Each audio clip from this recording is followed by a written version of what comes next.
గారు కొరింథీ సంఘానికి పత్రిక రాస్తూ, మొదటి కొరింథీ నేటి ధ్యానాంశం కొరకే కొరింథీయులకు రాసిన మొదటి పత్రిక 9:24. పందెపు రంగమందు పరిగెత్తు వారందరూ పరిగెత్తుదురు గాని ఒక్కడే బహుమానం పొందునని మీకు తెలియదా? అటువలే మీరు బహుమానం పొందినట్లు పరిగెత్తుడు. మరియు పందెమందు పోరాడు ప్రతివాడు అన్ని విషయములందు మితముగా ఉండును. వారు క్షయమగు కిరీటమును పొందుటకును, మనమైతే అక్షయమైన కిరీటమును పొందుటకును మిత్తముగా ఉన్నాము. కాబట్టి నేను గురి చూడని వాని వలె పరిగెత్తువాడని కాను. గాలిని కొట్టినట్టు నేను పోట్లాడటలేదు. కానీ ఒకవేళ ఇతరులకు ప్రకటించిన తర్వాత నేనే భ్రష్టుడనైపోతునేమో అని నా శరీరమును నలగొట్టి దానిని లోబరుచుకుంటున్నాను. దేవుడి మాటను దీవించును గాక. ప్రేమగల మా మహాపరిశుద్ధమైన మా పరమ తండ్రి, వాక్యం ద్వారా మాతో మాట్లాడి ఉన్నారు. ఈ వాక్కు మా యందు విధినందుకు మీకు స్తోత్రాలు. మా హృదయం అనే భూములు యందు మీ నాయన నీతి గల తేటగా మాటలు విత్తనాలు మా హృదయం విత్తినగా అవి మొలకెత్తుకున్న ఆటంకాలు తొలగిపోవును గాక. కాబట్టి మాలో అవి నాయన మొలిచి నిలిచి ఫలించినట్లుగా నీ వాక్యం శ్రద్ధగా వినగలిగే నాయన కృపను అందరికీ దయచేయండి. పరిశుద్ధ మీరే ఉపదేశకుడిగా బోధకుడిగా మధ్య సంచరించి మీ రీతిలో మీ స్థాయిలో మా అందరితో మాట్లాడడం మనం బలపరచమని, దాసులు పూర్తిగా మరుగా వారు మీరు కనబడి మాతో మాట్లాడడం మనం బలపరచమని యేసు నామములో అడుగుతున్నాము పరమ తండ్రి. దేవుడి వాక్యం ద్వారా మనం బలపరచును గాక. అందులో దగ్గరగా చేతులు దేవుని స్తోత్రం చెబుతారండి. దేవుడి వాక్యం ద్వారా మనం హెచ్చరించును గాక. ఈ వాక్యం ద్వారా దేవుడు మనం ఒక ఉన్నతమైన అనుభవంలోకి తీసుకుని వెళ్ళను గాక. ఇక్కడ ఒక చక్కటి మన పౌలు గారు తన యొక్క జీవిత విధానాన్ని ఇక్కడ మనం ముందు పెడుతున్నారు. ఏంటంటే చూడండి, ఇక్కడ ఒక చక్కటి మాట ఏముందంటే, ఇక్కడ 24లో ఏమండి, పందెపు రంగమందు పరిగెత్తు వారందరూ పరిగెత్తుదురు కానీ ఒక్కడే బహుమానము. లోక సంబంధంగా లోకంలో చాలా మంది పరుగుల పందులు పాల్పొందుతారండి, ఒలింపిక్స్ లో కానీ రకరకాల వాటిలో. కానీ బహుమానం ఎంతమందికి వస్తుందండి? లిమిటెడ్ మెంబర్స్కే. కానీ ఇక్కడ దైవికంగా ఆత్మీయంగా అటువలే మీరు బహుమానం చూడండి, ఇక్కడ పరిగెత్తు పొందుదని మీకు తెలియజెప్పుచున్నాను. ఒక్కడే బహుమానం పొందుదని మీకు నేను తెలియదు. అటువలే మీరు బహుమానము పొందినట్లు పరిగెత్తుడి. మరియు పందెమందు పోరాడు ప్రతివాడును అన్ని విషయములందు దేవునికి మహిమ కలుగును గాక. ఒకసారి చూడండి మీరందరూ కూడా చెప్పండి, దేవునికి స్తోత్రం. ఇక్కడ పందెపు రంగంలో చాలా మంది పరిగెడతారు, కానీ ఒకరికి ఏం దొరుకుతుందంటే లోకంలో జరిగే సంగతి ఇదే కదండి. కానీ దేవుని బిడ్డలమైన మనము ప్రభువును మన ప్రయాసం ఎప్పుడు కూడా ఏమండి, మనం ఏ స్థితిలో పిలువబడ్డామో అదే స్థితిలో దేవునితో సహవాసం కలిగి ఉంటే ఒక రోజున ఆలస్యం కావచ్చు కానీ ఖచ్చితంగా బహుమానం మనకు వస్తుందా లేదండి? ఇంకొక మాట మనం మూలాంశం రాసుకోగలిగితే మొదటి మాట ఈరోజు మన మూలాంశం ఏంటంటే బహుమానం పొందినట్లుగా పరిగెత్తుడి. ఆమె చెప్పలేదు ఎవరు కూడా, మీకు స్ట్రైక్ అవుతున్న మాట అండి. బహుమానం పొందినట్టుగా లోపల అందరూ పరిగెడతారు. ఒక ఏ బహుమానాలు వస్తాయండి? ఇక్కడ ఒకటో రెండో థర్డ్ వస్తాయి అంతే, బంగారం, వెండి, ఇతడి, ప్లాస్టిక్. దేవుడి స్తోత్రం. కానీ ఆత్మ సంబంధంగా మనకు కూడా బహుమానం ఒకటి కాదు. ఏమండి, క్రీస్తు యేసునందు మనం అందరం కూడా జట్టి అయిన వాడు నియమ ప్రకారం పోరాడాలి. తిమోతికి పౌలు రాస్తూ మంచి వ్యవసాయంలో పాటుపడాలని.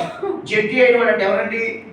ఇక్కడ ప్లేయర్, క్రీడాకారుడు నియమ ప్రకారం పోరాడాలి. మంచి సైనికుడి వలె తిమోతికి చెబుతాడు. ఎవరిని? ఒక ఆయన మంచి సైనికుడిగా బ్రతకమంటాడు, నియమ ప్రకారం పాటుపడిన వ్యవసాయదారుగా ఉండమంటాడు. తర్వాత జట్టి అయిన వాడు అనగా మంచి స్టమ్స్ ఉన్నటువంటి ఒక క్రీడాకారుని వలె మనం పోరాడమంటాడు. సరే, అవి తిమోతికి చెప్పాడు. ఈ ఉదయకాల సమయంలో దేవుని బిడ్డలారా ఒక చక్కటి మాట మనకి ఇవ్వబడిన సందర్భం ఏంటంటే బహుమానం పొందినట్టుగా మనం పరిగెత్తుకు కాక. చెప్పండి, ఎలా పరిగెత్తాలంటే మనకి ఎక్కడ వస్తుంది మాస్టర్ గారు, మన వల్ల ఎక్కడ ఉంది, వారిలో మనం ప్రార్థన చేయగలుగుతామా, మీలా మేము ఉపవాసం ఉండగలుగుతామా? ఇది ఎల్కేజీ స్టడీ. దేవుడి స్తోత్రం. అంటే ఎల్కేజీ మనం తీసుకెళ్ళి ఎల్కేజీలో ఒక బలప నుంచి దేవుడే వచ్చి మీ అందరికీ వద్దు సూట్ అవ్వరు, చర్చలో సూట్ అవ్వరు. ఎల్కేజీకి వెళ్ళిపోయి ఫీజు రేట్ కడతానంటే వెళ్తామా? అసలు ఎన్నో అడ్డు చేస్తాయి. దేవుడి స్తోత్రం. కానీ ఇక్కడ గమనించండి, పందెపు రంగమందు పరిగెత్తుతున్న మనము ఎలా పరిగెత్తాలంటండి? చెప్పాలి బహుమానం పొందినట్టు పరిగెత్తాలి. ఇంత పరుగు మన పరుగు దేనికోసం? దేనికోసం అంటే బహుమానం కోసమే. కోసం పరిగెత్తాలి. చాలా మంది అంటూ ఉంటారు, అమ్మయ్య నా జీతం నాకు వచ్చేసింది. జీతం అందరికి వస్తుంది, కానీ బహుమానం ఎంతమందికి వస్తుందంటే? జీతం గొప్పదా బహుమానం గొప్పదా? జీతం కష్టపడుతున్నావు కాబట్టి పరిగెడుతున్నావు కాబట్టి నువ్వు పాస్ అయినా ఫెయిల్ అయినా ఏదో ఇస్తారులేండి, మొత్తం మీద జ్యూసో కూల్ డ్రింకో ఏమో నీళ్ళు ఏదో ఇస్తాను, ఇంటికి మళ్ళీ నేసం లేకుండా వెళ్ళలేదు మరి. దేవుని స్తోత్రం. జీతం ప్రయాసపడుతున్న మనకి, పరిగెత్తున్న మనకి జీతం ప్రాముఖ్యం కాదండి. ఏం కావాలి మనకి? ఈరోజు క్రైస్తవ విధానంలో చాలా మంది జీతాన్ని చూసి, ప్రతిఫలాన్ని చూసి ఆగిపోతున్నారు. ఓహో నా అందులో లేరనుకుంటున్నారు. జీతం ఎవరికైనా వస్తుంది, జీతం ఎక్కడైనా దొరుకుతుంది. జీతం ద్వారా నీ పేరు ఎవరికి తెలియదు, అవునా కదండి? జీతం ద్వారా నువ్వు జీతగాడిగానే ఉంటావు. ఎన్ని సంవత్సరాలు పనిచేసినా, ఎన్ని సంవత్సరాలు భక్తి విధానం చూసినా, ఆ తోటలో ఒక జీతగాడిగా, ఒక కూలివాడిగా ఏదో ఒక దానికి ఒక బాణీకి అలవాటైపోయి మన బ్రతుకుని అలా వెలగొచ్చుకుంటాం, కానీ మన పేరు ఎవరికి తెలియదు. దేవుడు కూడా మనం హైలైట్, ఎందుకంటే పనిస్తున్నాను, పని చేస్తున్నాం. నెల అయ్యాక ఏమవుతుంది? నాకు సహాయం చేయవా, నువ్వు నాకు ప్రతిఫలం ఇవ్వా, నీ తోటలో పని చేస్తున్నాను కదా, నీ సంఘంలో ఉన్నాను కదా, నీ బాప్తిసం పొందాను కదా, నువ్వు చెప్పిన ప్రకారం బ్రతుకుతున్నాను కదా అని ఏమన్నా అడిగేస్తున్నాం మనం. ప్రభుత్వం అంటే దేనికోసం ఆశపడుతున్నాం? మనం జీతానికి అలవాటు పడిపోయాం మనం అందరం కూడా.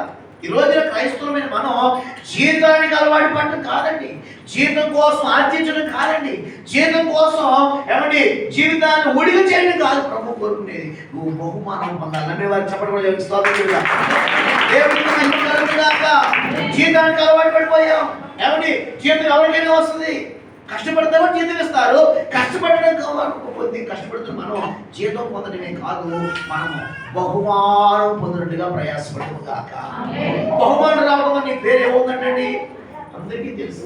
ప్రభు నేను గణపరచగలుగుతాడు, అనేకులు నేను స్ఫూర్తిగా తీసుకుంటాను. దేవుని స్తోత్రం. తోటి చేతిగాడు నేను స్ఫూర్తిగా తీసుకోగలుగుతాడా? ఎందుకంటే నువ్వు కష్టపడుతున్నావు, పక్క వారు కష్టపడుతున్నారు, ఇందులో ఉన్న దేవునికి తేడా ఉండదు. కాబట్టి అనేక మందికి మనం ఎందుకు ఇన్స్పిరేషన్ గా నిలవలేకపోతున్నామంటే same to same as it is అంటారు సార్. అలాగా అందరిలాగే మనం ఉంటున్నాం, అందరి క్రైస్తవులు మన తేడా లేదు. కానీ ప్రభు అంటున్నాడు బహుమానం పొందినట్టుగా మనం పరుగెత్తుదుము గాక. అంటే మన పరుగులో ఏమి రావాలండి? మన పరుగులో స్పీడ్ అనేది పెరగాలి. దేవుడికి స్తోత్రం. రోజు పరిగెడుతున్నాం, ఎందుకంటే క్రైస్తవ జీవితమే ఒక పరుగులు పందెం లాంటిది, అవునా కాదండి? అవునా కదా? కాబట్టి ఈ పరుగుల పందెంలో అనేక ప్రమాదాలు జరుగుతాయి, అనేక ప్రయత్నాలు ఫెయిల్ అయిపోతూ ఉంటాం, అనేక సార్లు బలహీనమైపోతూ ఉంటాం, అనేక సార్లు కుప్పకూలిపోతూ ఉంటాం, అనేక సార్లు ఏమని ఎదుటి వారు చేసే ట్రిక్లకి మనం ఏమైపోతామంటే బలైపోయి మనం ఒక్కోసారి చాలా లాస్ అయిపోతా ఉంటాం.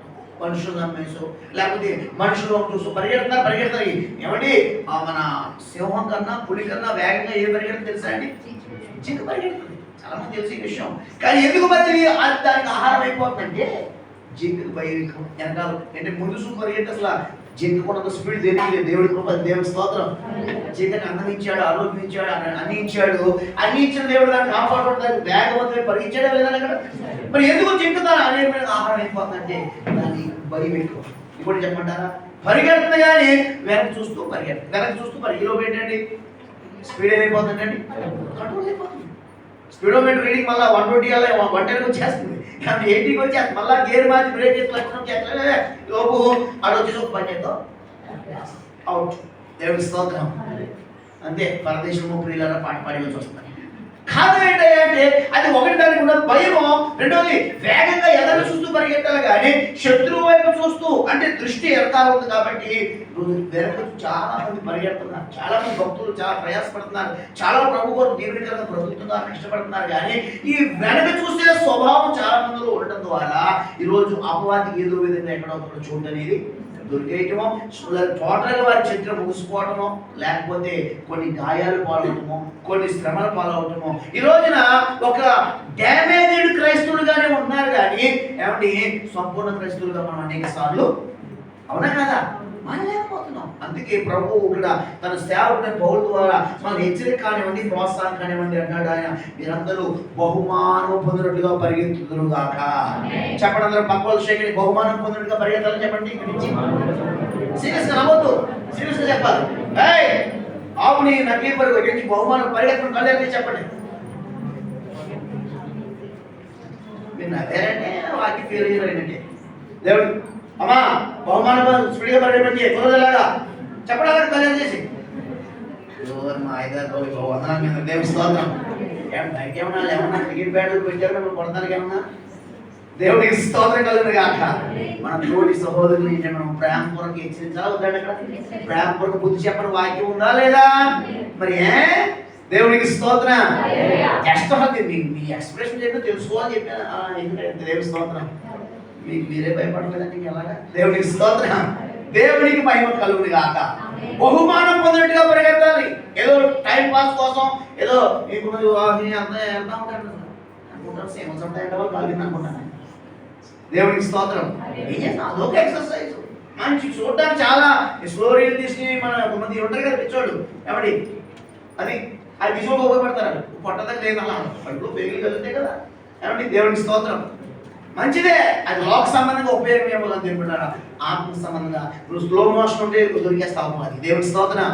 వేగం పెరగాలి, స్పీడ్ పెరగాలి, తీవ్రత పెరగాలి. మన గమ్యము చేరడానికి సమయం ఎంతో చెప్పండి. దేవునికి స్తోత్రం కలుగును గాక. హుషారుగా ప్రవర్తించండి. దేవునికి మహిమ కలుగును గాక. వేగము పెరగాలి. ఎందుకంటే ఇక వచ్చుచున్న వాడు ఆలస్యం చేయగా కాబట్టి గమనించండి. వాక్య సమయం అవుతుంది కాబట్టి ఇక్కడ మనం బహుమానం పొందినట్టుగా పరిగెత్తుము గాక. పౌలు గారు ఆ రోజుల్లో ఏ సౌకర్యాలు లేవు. ఒక వాడలు తప్ప షిప్స్ తప్ప ఏమన్నా సౌకర్యాలు ఉన్నాయనక ఉన్నాయా? కానీ ఆసియా ఎన్నిసార్లు రౌండ్ వేసాడండి? 2 సార్లు. దేవునికి స్తోత్రం. మొత్తం టోటల్ ఆసియా ఖండాన్ని 2 సార్లు రౌండ్ వేయగలిగిన మహాత్ముడు. దేవునికి స్తోత్రం. ఎంత చురుగ్గా ప్రవర్తించాడు. ఈరోజు అన్ని సౌకర్యాలు మనకు ఉన్నాయి. మరి మనం ఎంత ప్రభువులో ప్రయాసపడుతున్నాం. అందుకే ఒక మంచి మాట ఏంటంటే బహుమానము పొందాలంటే మనము వేగముగా పరిగెత్తుము గాక. మన దృష్టి జీతం మీద ఉండకూడదు. మన దృష్టి ఎప్పుడూ కూడా ఏమని ఏదో ఆదాయం మీద ఉండకూడదు. దేవుడిచ్చే బహుమానం మీద మాత్రమే ఉండదు గాక. బహుమానం ఏంటి? జీతం కనబడుతుందండి. ఇంత 3 మూటలు జీతం వచ్చిన ఏమండి 3 సెకండ్లో అలాగా కలిసిపోతుంది. కానీ బహుమానం ఎక్కడ పెడతా ఉన్నాను? ఇది తీసుకోవాలి పక్క తీసుకోవాలి ఈ బహుమానం చెప్పేసి దులిపేసి పని అంటాం. దాన్ని ఎవరు పట్టుకోకూడదు. మళ్ళీ దేవుని స్తోత్రం. పొరపాటు ఇల్లు దిగుబడి పడిందా ఈ విమానం మొత్తం అయిపోతుంది. దేవునికి స్తోత్రం. బహుమానానికి ఒక స్థానం ఉంటుందండి. బహుమానానికి ఒక ప్లేస్ ఉంటుందండి. బహుమానానికి ఒక గుర్తింపు ఉంటుంది. దేవునికి స్తోత్రం కలుగును గాక. ఈరోజు నీకు నాకు గుర్తింపు, ఒక ప్లేసు, ఒక స్థాయి, ఒక హోదా ప్రభు ఇవ్వాలంటే నువ్వు జీతం తీసుకునే భక్తులు మనం ఉండకూడదు. బహుమానం పొందేవారంగా ఒక స్థాయికి మనం ఎదుగుము గాక. అలా ఉండాలంటే ఏం చెబుతారు ఇక్కడ? బహుమానం పొందేవారు ఎలా ఉండాలంట? పొందేవారు అందరికీ పోరాడు.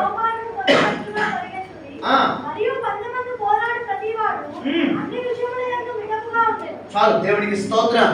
కాబట్టి బహుమానం పొందాలని పరిగెడుతున్నాము.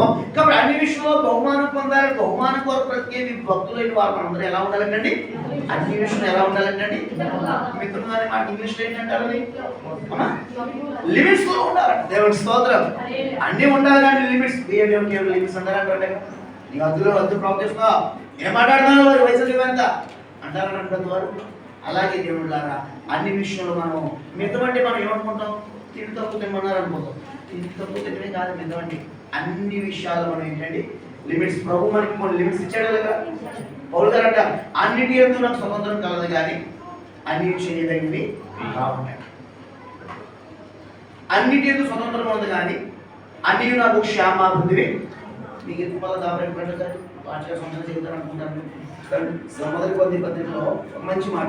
నిజంగా ఎందుకు మితముగా ఉండాలన్నారు? ఏ విషయాల్లో నిజంగా అసలు మితంగా ఉన్నటువంటి ఏంటి అసలు దాని భావజాలం ఏంటంటే చూడండి. 10:23 చదువు. అన్ని విషయములందు నాకు స్వతంత్రం. మొదటి కొరింథీ 10:23 చదువు సార్. అన్ని విషయములందు నాకు స్వతంత్రం కలదు గాని అన్ని విషయములందు నాకు స్వాతంత్ర్యము కలదు గాని అన్నియు చేయదగినవి కావు. అన్నియు చేయదగినవి కావు. అన్నిటి యందు నాకు స్వాతంత్ర్యము కలదు గాని అన్నియు క్షేమాభివృద్ధి కలగచే. అసలు సంగతి ఇది. దేవుని స్తోత్రం. పౌలు గారు ఏం చేసినా ఎవరేమంటారండి? ఆయన ఆపదల శక్తి ఎవరికైనా ఉందా? దేవుడు పంపించాడు. కానీ మళ్ళీ ఆయన స్టేట్మెంట్ చూడండి. ఎందుకు మితంగా మితం అనే మాట అర్థం ఏంటంటే భాస్కర్ గారు దేవుడు ఇచ్చాడంటే అనుభవించాలి. మన మహారాజుల్లో ఉండాలి. కుదరదు. మహారాజుల్లో ఉండటం కాదు, మహారాజుల్లో మనం అంటే మన జీవితంలో చూపించాలి. ఉండటం వేరు, ఏమంటే ఆ ప్రకారం జీవించి చూపించడం అనేది అంటే కనబడటం. ఎవరైనా కనబడతారు. ఇక్కడ ప్రభు కోరిన విషయం ఏంటంటే నువ్వు కనబడాలని కాదు, యాజ్ ఇట్ ఈస్ అట్లా నీ లైఫ్ స్టైల్ మారిపోవాలి. దేవునికి స్తోత్రం. కంటికి కనబడే మహారాజు ఉంటాక ఏముందండి? ఎవరైనా ఉండగలుగుతాం. దేవునికి స్తోత్రం. కంటికి కనబడే దాన్ని బట్టి ప్రభువు యాక్సెప్ట్ చేయడు ఆయన. నీ లైఫ్ స్టైల్ అట్లా వచ్చును గాక. ఆ స్థాయి, ఆ హోదా, డిగ్నిటీ, ఆ క్రమము, ఆ శిక్షణ, ఆ పరివర్తన మనలో వచ్చును గాక. అందుకే నా మిగతానే మాట కాదు చెప్తాను, అన్ని విషయంలో నా స్వతంత్రం కాదు కానీ అన్ని చేయదగినవి. ఎందుకంటే అన్ని మనకు క్షేమాభివృద్ధి, కొన్ని మనకు క్షేమాభివృద్ధిని పాడు చేస్తాయి, మన ఆశీర్వాదాన్ని పాడు చేస్తాయి, మన ఆత్మీయతకు చిల్లులు పెడతాయి. కాబట్టి పందిపరంగా పోరాటం మనం బహుమానం పొందగలగాలంటే మొదటిగా మనము అన్ని విషయంలో మితముగా ఉందుముగాక. అంటే కొన్ని లిమిట్స్ మనకు ఉన్నాయి. ఏంటి లిమిట్స్? ఏంటంటే మనకి లిమిట్స్ పెట్టింది ఏంటండి? దేవుని వాక్యమే. దేవుని స్తోత్రం. ఆ వాక్యం మనం ఏం చేస్తుందండి? మన పాదములకు, మన త్రోవకు ఎక్కడ అడుగు పెట్టాలో ఎక్కడ అడుగు పెట్టకూడదు ఎవరు చూపిస్తారు మనకి? వాక్యమే. అందుకే 119:9 అంటాడు, ఎవరిలోనే కాదు దేవుని చేత నడతను శుద్ధిపరచుకుంటారనగా మీ వాక్యం బట్టి జాగ్రత్తగా దానిని చూచుకొని చేతనే కదా. వాక్యం బట్టి మనకు జాగ్రత్త, వాక్యాన్ని బట్టి మనకు ఆపద తప్పించబడుతుంది, వాక్యం బట్టి మన పాదములు ఇరుకుడు పడకుండా ఎదురికి వెళ్ళగలుగుగాక. చెప్పనమాట ఈరోజు కాన్సెప్ట్ ఏంటంటే బహుమానం పొందినట్టుగా మనము పరుగు పెట్టాలంటే మన దృష్టి బహుమానం నెంబర్ 1 ఏంటంటే అన్ని విషయంలో మనం ఎలా ఉండాలంటే మళ్ళీ చెబుతాను మితంగా. అంటే ఏదో పాస్టర్ గారు తిండి గురించి మాట్లాడుతూ అనుకోవద్దు. మన ఆధ్యాత్మిక విషయాల్లో ఏమండి, ఆధ్యాత్మిక విషయంలో ఇది నాకు ఉపయోగం కాదేమో, ఇది నాకు ప్రమాదమేమో, ఇది నా ఆశీర్వాదానికి వ్యతిరేకమేమో, ఇది నా భక్తి జీవితానికి బురదట్టిస్తుందేమో అని చూడండి. ఒకసారి నేను ఇప్పుడు కాదు, మా అమ్మగారు సన్నగా ఉండగా 2000 సంవత్సరం గుర్తులేదు, చాలా స్లిమ్గా సన్నగా మంచి కుర్రోళ్ళ ఉండేవాడు. కుర్రోడే ఉన్నాయి ఏమండి. ఒక చిన్న సంఘం ఉండేది. ఒక పెద్ద ఆయన వాళ్ళు ఒక ఇంట్లో నడిపిస్తున్నారు. 10 విశ్వాసం ఉండేవారండి. మా పిడిగారు కలిదింది, కృష్ణా జిల్లా కలిదింది ఊరిలేం. అయితే మా అమ్మగారు బయట సేవ చేస్తున్నారంటే ఇలాగా వారికి బాగా చెప్తారంటే అవునా అయితే తీసుకున్నాను.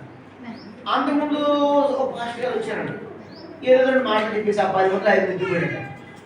10 మంది ఎంతమంది పట్టిపోయాడంటే ఇంకా 5 ఉన్నారు. 5 ఇంకో పాస్టర్ గారు అద్భుతంగా అండి మన కులమే అని చెప్పేసి కులగే చూడండి కొంత కదండి. మనోడే చెప్తే ఇంకొకరు తీసుకెళ్తే ఇంకొకరు వచ్చి వారికి చెప్తే ఒకరు ఎత్తిపోయారంట. ఏం చేస్తాం మరి? అదంతా దేవుని స్తోత్రం. అప్పుడు ఒకసారి 4 ఉన్నారండి. వాక్యం మీకు ఏమవుతుందో శుభ్రంగా మా సిన్నానండి ఇలా మన సరే అయిపోయింది. తర్వాత వాక్యం చెప్తా ఉంటే ప్రార్థన వచ్చి వాక్యం చెప్పాను. బాబు సార్ రాగమ్మా అయ్యారు చెప్పండి అయ్యారు. దేవుడు ఇప్పుడు నీతో మాట్లాడాను, ఆయన మాట్లాడాడు. దేవుని దృష్టి కలిగిందా? కలిగింది. ఎప్పుడు అనుకున్నారో వాక్యం చెప్పి ప్రారంభం ఫస్ట్ వచ్చి తీసేసామని ఆయన అడిగాడు. అయ్యారు మన నలుగురు మామూలు విశ్వాసం కాదు, చంద్రమ్మ నాయుడు విశ్వాసం. దేవుడి స్తోత్రం. మనం అడిగితే మనం అక్కడ మరి ఒకరి పాట అయినా, ప్రార్థన అయినా, ఆరాధన అయినా అలా ఎవరిని అడిగారు మనం చేయగలుగుతామా? కానీ దేవుడు నాకు పంపించాడు. నేను గొప్పతనం కాదు. దేవుడితో మాట్లాడా? దేవుడు మాట్లాడాడు. దేవుడు కనపడ్డా? దేవుడిని ఎప్పుడైనా స్పష్టంగా హెచ్చరించాడా? హెచ్చరిక ఇవ్వబడ్డావు తమ్ముడు బాబు ఎదిగిలా అడుగుతున్నానంటే ముందు ఇలాగే వచ్చాడు. వచ్చి అసలే 10 మంది సంఘం 6 పోయారు. ఈ 4 కూడా వెళ్ళిపోతామని అయ్యా పెద్దలో అలాంటి అసలు అవసరం నాకు లేదు. ఏమంటే మేము ఒక సంఘంలో ఉన్నాం. దేవుడికి స్తోత్రం. నిజంగా 6 గంటలు 20 నిమిషాలు సంఘం ఇచ్చారండి. అందరూ పెద్ద వాళ్ళందరూ కూడా 9 మోకరించలేక నిలువు మోకాళ్ళ మీద నిలబడి చేతులు ఎత్తే పైన కృష్ణా జిల్లా కదండి, అదొక రకమైన జమ్ము గడిలో ఉంటుంది. చేతులు ఎత్తి ఎంతసేపు ఏడ్చారో. నేను చెప్పిన వాక్యం 2 నిమిషాలు కానీ 6 గంటల సేపు ఏడ్చి పశ్చాత్తాపడ్డారు. దేవుని స్తోత్రం. మరి పైన ఉన్నారు లేదు ప్రభు నీకు తెలియదు. కానీ కొన్నిసార్లు మనల్ని ప్రశ్నించేవాళ్ళు ఉంటారు, మనల్ని ఏమంటే హెచ్చరించేవాళ్ళు ఖచ్చితంగా ఉండాలి. ఖచ్చితంగా సేవకులు విశ్వాసం. ఎందుకంటే హెచ్చరించేవారు లేకపోతే మనం ఎక్కడ ఇబ్బందిపడిపోతాం, వాళ్ళు ఎక్కడ కొట్టుకుపోతాం కొన్నిసార్లు. నేను 2 చేతులు దండం పెట్టి చెప్తున్నాను మీకు, ఏమండి సేవకులైన, తల్లిదండ్రులైన, తోటి విశ్వాసులైన మనల్ని హెచ్చరించేవారే మన శ్రేయోభిలాష. మన ఏం చేస్తున్నాను కళ్ళు చేసి అవి మనం కళ్ళు చేయమన్నాను. మీరు ఎవరు కొంతమంది ఎప్పుడు చేయలేకపోయారు. ఏమండి కళ్ళు చేయటువంటి ఏదో కసాయితంగా ప్రవర్తించమనగా దైవికమైన ప్రేమని. ఇంకొక వీక్నెస్ చెప్పిన క్రైస్తవులో మన సంఘంలో నాకు చాలా మందిలో గట్టిగా చెప్పేమనుకోండి వాక్యం, అది ప్రేమ ఇంజక్షన్ చేస్తా ఉంటాడు. పెన్సిలిన్ ఇంజక్షన్ ఇవ్వకపోతే మా చిన్నప్పుడు ప్రతిదానికి ఒక ఇంజక్షన్ చేసుకొని సున్నా కూర్చోమని ఒక గంట ఏమనంటే పనిచేస్తున్న చూద్దామని. దేవుని స్తోత్రం. అది కాస్ట్లీ. కొంతమందికి పనిచేస్తుంది, కొంతమందికి. ఈరోజు దేవుడు మన జీవితాల్లో కూడా దేవుడు ఎన్నో ఇంజక్షన్ చేస్తాడు. ఎందుకని మనందరూ బహుమానం పొందాలి. దేవుని స్తోత్రం. కానీ చాలా మంది ఒక విషయం ఏంటంటే గట్టిగా ఎత్తిరించి వాక్యం చెబితే ప్రేమ లేదు మెత్తగా చెబితే అసలు కొంత అడిగొడితే గొంతు చూసి అదే దేవుని స్తోత్రం. గద్దింపును అసహించుకున్నవాడు పరిశుభ్రుడు కానీ గద్దింపున స్వీకరించేవాడట వారి తల మీద ఏం పోయబడుతుందండి? అభిషేకం పోయబడుతుంది. దేవునికి స్తోత్రం, దేవునికి మహిమ కలుగును గాక. ఈ రోజుల్లో తల్లిదండ్రులు కానీ సేవకులు కానీ హెచ్చరించే వారు పొందలేకపోతున్నారు. ఒకవేళ ఎవరైనా మిమ్మల్ని హెచ్చరిస్తే దాని తైలాభిషేకం తీసుకోండి, కొన్ని గంటల్లో మీరు తృప్తిగా వస్తారు. దేవునికి స్తోత్రం. కాబట్టి బహుమానం పొందినట్టుగా మనం పరిగెత్తాలంటే అన్ని విషయం ఎలా ఉండాలంటే మితముగా పౌలు గారు ఉన్నారు కాబట్టి మంచి పోరాడగలిగారు, తన పరుగుని పగమర్పించగలిగారు, నీతికి ఆ విశ్వాసం కాపాడుకున్నారు. ఏముందంటే మన 4:7 ఏముందంటే నీతి కిరీటాన్ని పొందుకున్నారు. దేవునికి స్తోత్రం. అంటున్నాడు నాకు మాత్రమే కాదు నా వల్ల తన ప్రత్యక్ష అపేక్షించే వారందరికీ కూడా ఆ బహుమానం పొందాలంటే ఇంకా ఏ విషయంలో మనం మితంగా ఉండాలో, ఏ విషయంలో మన లిమిట్స్గా ఉండాలో అవన్నింటినీ ప్రభువుని అడిగి, నేను అడిగాను అనుకోండి మీ గంటలో సూపర్ అంట, కానీ మనుషుల చెకప్ కాదు, మనం దేవుని దగ్గర చెక్ చేసుకుందాము గాక, మనం బహుమానం పొందగా పరిగెత్తుదాము గాక. ఒక ఆయనతో అన్నాడు నీ బహుమానం సూపర్ అన్నాడు. చూడండి ఒకసారి, నీ బహుమానం ఏంటంటే అత్యధికం అంటున్నాడు ఆయన. చూడండి మరి ఆయన ఆ స్టేట్మెంట్ రావడానికి ఎంత బాధపడుతున్నాడు. అపోస్తల కార్యక్రమం ఆదికాండంలో ఈ 15వ అధ్యాయంలో అబ్రహాముతో ఈ మాట అంటున్నాడు. అప్పుడు ఆదికాండం 15వ అధ్యాయం ఈ మాట, ఇవి జరిగిన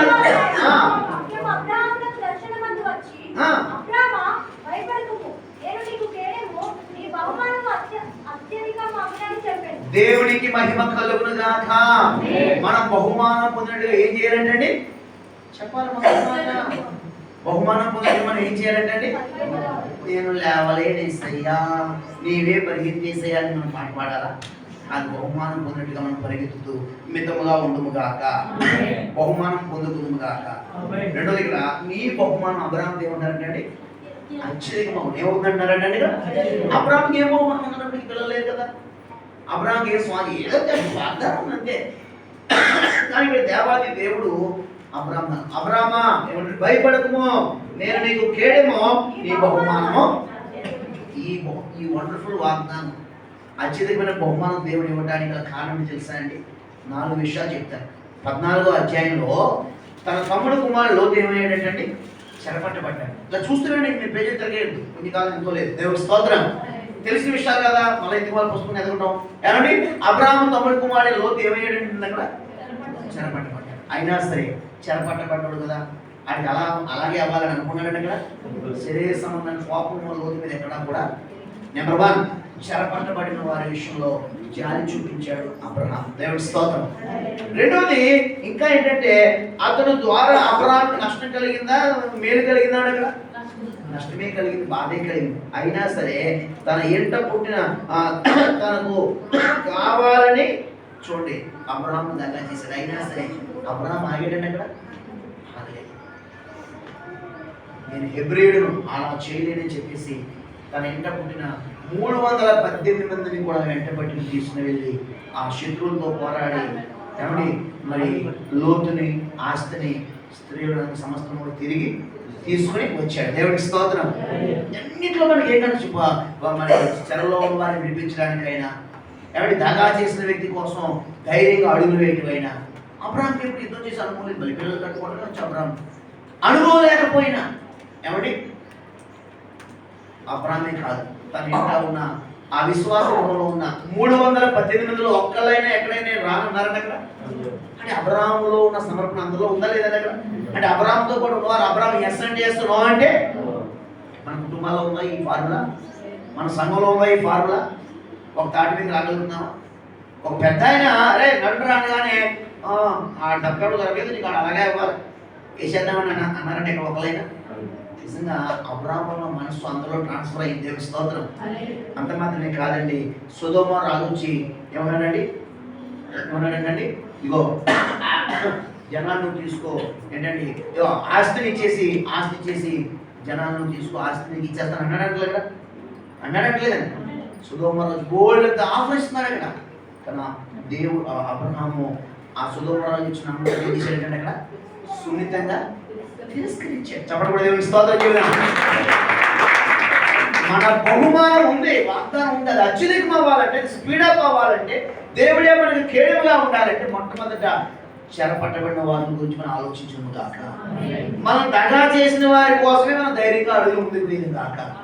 మూడవది, మన ఇంట పుట్టిన వారిని కూడా మనలాంటి మనసు గల వారిగా తయారు చేసుకున్నాం కాక.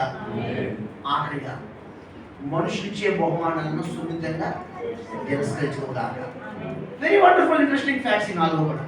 అందుకే దేవుడు మనుషులిచ్చే బహుమానాన్ని అబ్రహాము కాదని అనుకున్నాడు కాబట్టి, బాబు నేనే నీ బహుమానాన్ని, నేనే నీ కేడాన్ని, నీ బహుమానము అచ్చింది. అలా చూడు, ఆకాశం లక్ష్య పెట్టు, భూమి సూర్యుని లెక్క పెట్టమని ఒక వాగ్దానం ఇచ్చాడు కదా ఇక్కడ. చెప్పడం దేవునికి స్తోత్రం చేయగా. ఈరోజు మనకి వాగ్దానాలు ఉన్నాయి, బహుమానాలు, అవి అత్యధికం అవ్వట్లేదు, అవి స్పీడప్ అవ్వట్లేదు. కారణం ఏంటంటే చెరపట్టబడిన అపవాంఛిత చెరపట్టబడిన వారి బహుమానం ఉన్నారేమో. ఆ కర్మాలు ఎలాగో పోతే నాకు ఎత్తికండి, అది విధానండి, వాడు ఆల్రెడీ ఒకవేళ వారి గొడవ నాకు ఎందుకని ఒకవేళ మౌనంగా ఉంటున్నావేమో, అందుకే నీ వాగ్దానం నెరవేరట్లేదు. తీసుకోవాలి విషయంలో సీరియస్గా.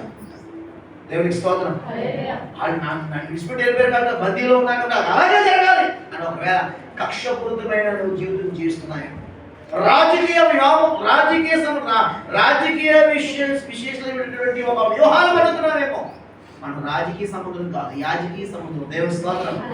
మనం రాజకీయమా యాజకీయం మనం యాజకీయం, రాజులేని యాజక సైన్య సమూహం అన్న. దేవునికి స్తోత్రం. ఎవరు బలహీనం అవుతూ ఉంటారు, వాళ్ళ కోసం మనం దెబ్బతినైన వాళ్ళు బయటికి తెచ్చుకోవాలి. మూడోది ఏంటంటే, చూడండి, దగా అయ్యాడు అబ్రహాం, అయినా సరే ధైర్యంగా అడుగులు చేశాడు, తన వారిని నడిపించాడు. ఆటగా చెబుతున్నాను, ఈ రెండోది మనం బహుమానం పొందాలంటే నాకు మితంగా ఉండాలని చెప్పుకున్నప్పుడు ఏంటంటే, మనుషులు ఇచ్చే వాటిని సున్నితంగా స్తోత్రం. దేవునికి స్తోత్రం. ఈరోజు మనుషులు ఎన్నో మనకి చేస్తున్నారు. ఎందుకని? మనుషులు ఇచ్చే మనం తీసుకోవద్దని కాదు అక్కడ. మనుషులు ఇచ్చేవి తీసుకోవడం అలవాటైపోయి వాడడం ఏమైపోతాం మనం? దేవుడు ఇచ్చే మొదలెత్తాలే, దేవుడు వీళ్ళ ద్వారా పంపుతున్నాడేమో అని. అలాంటి దేవుడు ఏమి దిగురాడు కానీ ఏమండి, దేవుడు ఇచ్చే ఆత్మ సంబంధమైంది. ఇప్పుడు ఈ సుధమరాజు కనుక డబ్బు ఇచ్చేసి బంగారు ఇచ్చేది పొద్దున ఏమంటాడు 2 రోజుల తర్వాత, అబ్రహాము ఏమైంది తెలియదండి, ఆయన అనుమతిగా చేసింది నేనే అంటాడు. చెప్పులు వారైన నూరు పోగిన పుట్టుకున్నాడని అక్కడ. అట్టి రోషం కలిగి జీవించడం కాక. దేవుడికి స్తోత్రం. నువ్వు ఆంటాయి వ్యక్తి కాదు, నువ్వు ఒక సన్నాసి రకాన్ని కాదు, శ్రేష్టమైన వ్యక్తివి. దేవుడికి స్తోత్రం. నీకంటూ సమర్పణ, నీకంటూ ఒక పేరు, నీకంటూ జీవనం, నీకంటూ ఒక ఆధిక్యత, నీకంటూ ఒక ప్రభు, నీకంటూ ఒక లిమిట్స్ ఉన్నాయి, నీకంటూ ఒక కృప ఉన్నది. నీ చుట్టూ దేవుని అన్ని కాపుదల ఉండాలి సంగతి నీకు తెలుసు. దేవుడికి స్తోత్రం. మన మామూలు వ్యక్తులు కాదండి. దేవుడి దృష్టిలో, మనుషుల దృష్టిలో, బంధువుల దృష్టిలో, ఎవరి దృష్టిలో, పక్కల దృష్టిలో, చివరికి ఆత్మీయ దృష్టిలో కూడా వేస్తే డబ్బి చెప్తా. కానీ ప్రభుని పక్షంగా ఒక సైన్యాన్ని కొరకు పోతున్నాడు. దేవుని స్తోత్రం. చాలా మంది దిగుబడి ఇక్కడే మా బంధువులు అనుకుంటున్నాం, అలాంటి అంజులండి, మా చుట్టాలని దేవుని బిడ్డ కూడా అస్సలు ప్రేమించండి. ప్రభువే ప్రేమించట్లేదు, ఎందుకంటే ప్రేమించకపోతే పడిపోతున్నాం. బంధువుల ప్రేమ అయినా ఆత్మీయులు అందరూ ఎవరి మనుషులా కాదా? దేవుడికి స్తోత్రం. కేటగిరీలు వేరే కానీ అందులో ఉండే మానవ నైజమా కాదండి అక్కడ. అదే వచ్చి నేను కంట్రోల్ చేస్తాను ప్రభు, ఆయన మీద ఆధారపడతామని, ఆయన తిరుగుతామని. దేవుడికి స్తోత్రం కలుగుగా. ఆ సుధోమర ఎంత ఆఫర్ అయినా సరే సారీ నాకు వద్దన్నాడంతే, వెంటనే దేవుడు 15లో మాట్లాడలేదండి. దేవుడికి స్తోత్రం. ప్రభుడితో మాట్లాడలేదనే కారణం ఒకవేళ ఇంకా నువ్వు కొనుక్కొని తిరస్కరించట్లేదేమో. జలగలాగా ఇమ్ము అని అడుగుతున్నామేమో. అందరూ కూడా స్టాప్ చేసుకుందాం. దేవుడు ఇచ్చే వాటి కొరకు సిద్ధపడదాము గాక. చెప్పండి, బహుమానం పొందినట్టుగా మనము పరిగెత్తాలి. దానికి మనం అన్ని విషయంలో ఒకవేళ లిమిట్స్ దాటేసేమో, కొన్ని క్రాస్ అయిపోతున్నామేమో. సీసీ కెమెరాలో మనకి రిసిప్ట్ వచ్చేది సిద్ధంగా ఉన్న స్పీడ్ కొన్ని విషయాలు, అనవసర విషయాలు స్పీడ్ తగ్గట్లేదేమో. అందుకే దేవుడు మితంగా ప్రభు నేను ఎలా ఉండాలని నేర్పించమని ప్రభు దగ్గర ఎదుగుతాము. ప్రభు వాగ్దానం బహుమతి చేయగాక. రెండోది ఏంటంటే, ఏమండి, మనుషులు ఇచ్చే బహుమానాన్ని సున్నితంగా మనం తిరస్కరిద్దాం. దగా పని వారి కోసం మనం ముందుకు సాగుతాం. శత్రువుల చేతిలో వారిని విడిపించుటకు, వారి మన శత్రువులే, మనకు దగా చేసిన వారు, మన పరువు నడు రోడ్డు మీద తీసి పందిరేసిన వాళ్ళే అయినా సరే క్రీస్తు యేసుకున్న మనసు అబ్రహాము వలె ప్రదర్శిద్దాం. దేవుడే మనతో స్పష్టంగా మాట్లాడిన బహుమానం అధికం చేయను గాక. బహుమానం వేరు, బహుమానం ఏమైంది? అబ్రహాము బహుమానప్పుడు బహుమానం యొక్క క్వాలిటీ. దేవుడికి స్తోత్రం. ఇదివరకు 2 తలాలు ఇద్దాం అనుకున్నాను, కొంచెం ప్రభు పరిశుద్ధంగా చేస్తున్నాం, లేదు కాగిస్తాను అంటున్నాడు. దేవుడి స్తోత్రం. మన దేవుడిచ్చే వాగ్దానం రోజులకి ఏమైపోతా ఉండాలండి? 3వ మాట. దేవుడికి స్తోత్రం కలుగును గాక. రండి, ఇంకొక మంచి గురించి సిద్ధపడుతున్నాను నేను. ప్రభుత్వం త్వర పెడతాను. దేవుడికి స్తోత్రం. 3వ రోజు రూతు గ్రంథం 2:12. రూతు 2:12 వెళ్ళాలి చదువుతుందిగా. రూతు 2:12 యెహోవా నువ్వు చేసిన దానికి ప్రతిఫలం ఇచ్చును. అయ్యా ఇచ్చును. ఇశ్రాయేలు ఇశ్రాయేలు దేవుడు యెహోవా రెక్కల కింద సురక్షితంగా ఉన్నట్టు నీవు వచ్చితివి, ఆయన నీకు సంపూర్ణమైన బహుమానం ఇచ్చునని ఆమెకు ఉత్తరం ఇచ్చాను. దేవుడి మాటలు దీవించును గాక. ఇది నెత్తకండి కొద్దిగా మళ్ళా బ్యాటరీ ఛార్జింగ్ అయిపోతుంది, చూడండి ఒకసారి. దేవునికి స్తోత్రం కలుగును గాక. తెలిసిన విషయాలు కాబట్టి మిమ్మల్ని నేను అంతకు ఇబ్బంది పెట్టలేదు. ఇప్పుడు రూతుకి పోయాలి చెప్పడమ్మా, నువ్వు చేసిన అత్తగారు చేసినంత దేవుడు నీకు చూశాడమ్మా, నువ్వు మామూలు వ్యక్తి కాదు, అవడానికి ఎవరొస్తున్నారే కానీ నువ్వు చేసిన వర్క్, నువ్వు చేసుకున్న పని చాలా గొప్పది. కాబట్టి మనుషుల దృష్టిలో ఏమో కానీ దేవుడే నువ్వు చేసిన దానికి దేవస్థానం చెబుతాడు కదా, దేవుడు ప్రతిఫలిస్తాడు. ఆయనే నీకు సంపూర్ణమైన బహుమానం ఇచ్చినని దేవుడి మాటలు దీవించను గాక. ఒకటి, బహుమానం పొందాలంటే మన పౌలు గారు ఎలా ఉండాలి అన్ని విషయంలో ఒకటి. రెండవది, అబ్రహాము వలె మన బహుమానం అధికం అవ్వాలంటే ఎలా ఉండాలంటే అండి, మనుషులు అది ఏదైనా సరే బహుమానమా ఏదో అవ్వడం ఎవడేది మనం సున్నితంగా తెలుసుకునే స్థాయికి మనం రావాలి. దేవుడే వ్యక్తి ద్వారా పంపుతాడేమో పాస్టర్ గారు, ఏమో ఒకసారి చూద్దాం, ఒకసారి అవుటింగ్ దొరికేసి వచ్చేది. దేవుని స్తోత్రం. ఇంకా ఇంకా దొరికేసినట్టే ఒక్కసారి చోటు ఇచ్చామా ఏమండి, ఒక్కసారి ఓటీపీ చెప్పామా, ఇంక వస్తానేమండి ఓటీపీ మొత్తం లూటీయే. దేవుడికి స్తోత్రం. హల్లెలూయా. దేవుడు తెలిసిన మార్గం మేము పాస్టర్ రాత్రి కలలో కూడా 4 నెంబర్లు కలవండి బిడ్డ, అంతే కలవట్ట కాదు, కొట్టుకుపోతాము. దేవుడికి స్తోత్రం. ఒకటి ఏమండి, ఇక మూడోదిగా చూస్తే ఏమండి, నీ ఆయనకి సంపూర్ణమైన రూతు. ఎందుకు ఏం కష్టపడిందండి అమ్మ ఈ పిల్ల రూతు అమ్మ గారు? ఏం కష్టపడింది ఆవిడ? ఏం కష్టపడలేదు, ఏం కష్టపడిపోలేదు. మన భాషలో చెప్పాలంటే అత్తగారి మాట కొంచెం వింది, కుటుంబ పరంగా ఓకే, అత్తగారికి నచ్చదు, కోళ్ళకి నచ్చుతుంది, లోక సంబంధంగా అని నాకు తెలుసు. మీరు కుట్టలేస్తున్నారు, దేవుడికి స్తోత్రం. అరే శరీర సంబంధం తీసుకోకండి, ఆత్మ సంబంధంగా ఇక్కడ ఖచ్చితంగా మీరు నమ్మినా నమ్మకపోయినా అత్త కోడలు ఇప్పుడు ఎలా ఉండాలంటే అండి, సంఘంలో కాదు కుటుంబాలు ఎలా ఉండాలంటే అండి, తల్లి కూతురులా ఉండాలన్నారు కానీ మన వల్ల అవ్వట్లేదు. చాలా మంది క్రైస్తవుల వల్ల అసలు అవ్వట్లేదు, మనకన్నా అందరూ ప్రేమలో ఉన్నారు. సర్వే చేసుకోండి కదా, మన బాణీలు 100 మంది చూసుకోండి, ఎక్కడ దాకా వెళ్ళిపోకలేదు, చెరువు దాటి వెళ్ళిపోకలేదు. ఆశ్చర్య విషయం భయం అని ఉన్నాం, ఇటు దూరపల్లి ఇటు పాఠశాలలు అటు ఉన్నాయి కదా, 3 చెరువులు మధ్య ఉన్నాం. వెనకాల ఒక కెనాల్ సూర్యజనాథం మనకి వెనక అదే వస్తున్నాం. కాబట్టి ఏ విధంగా అయినా సరే మనము దేవుడిచ్చే వాటిని కాపాడుకుంటాం. అత్త కోడలుగానే కాదు, మారుస్తుంది ఇక్కడ దేవుడి వాక్యం. అత్తగారు ఎవరు సాదృశ్యం అంటే ఆత్మీయ తల్లికి, రూతు ఎవరు సాదృశ్యం అంటే విశ్వాస సాదృశ్యం.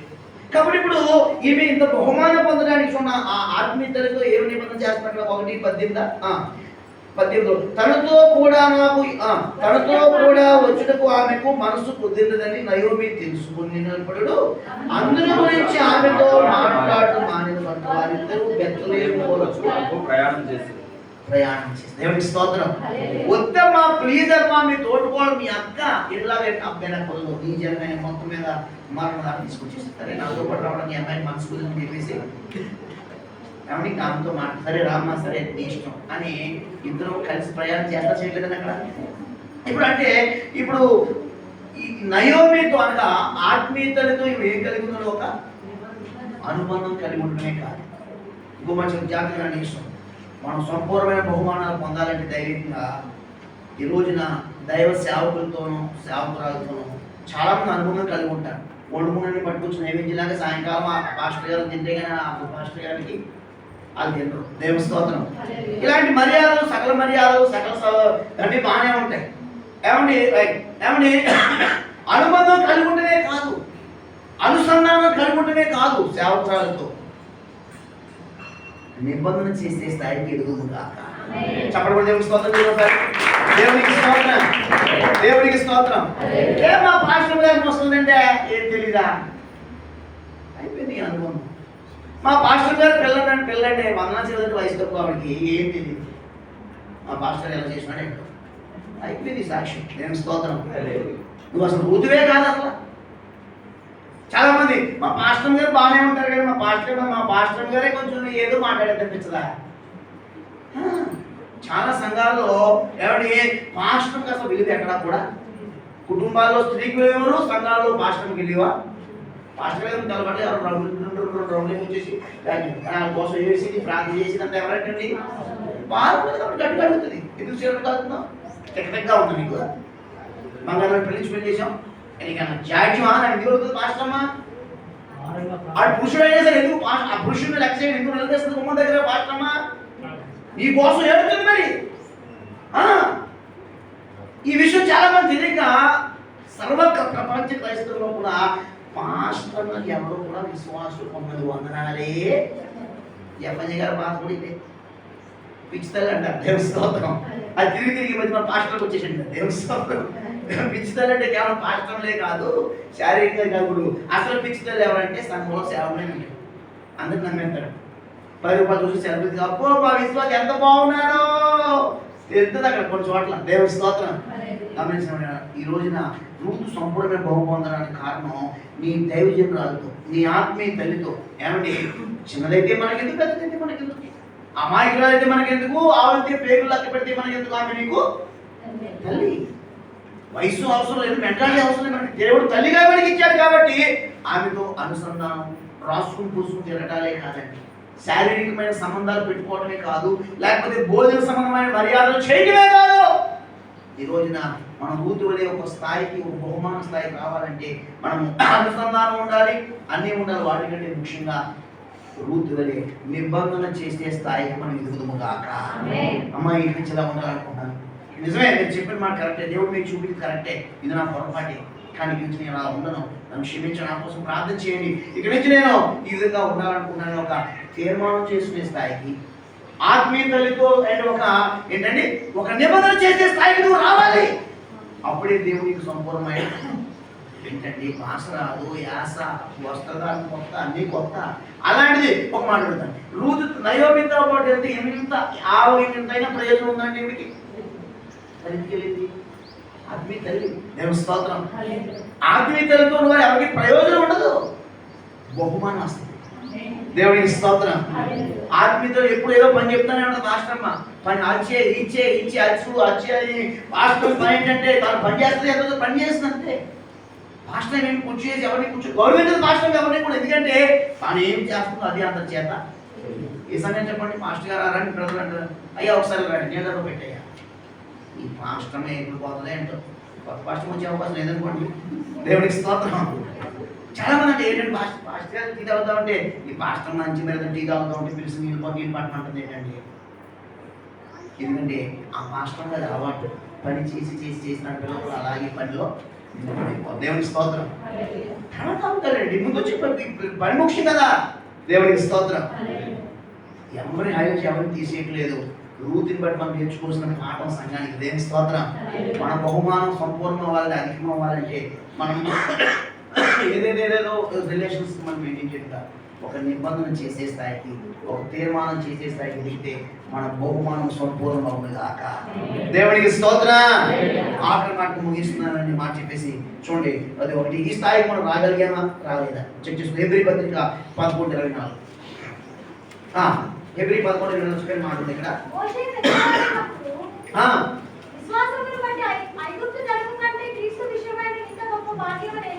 ఎంచుకొని అల్పకాలము పాపభోగం అనుభవించడం కంటే యోచించి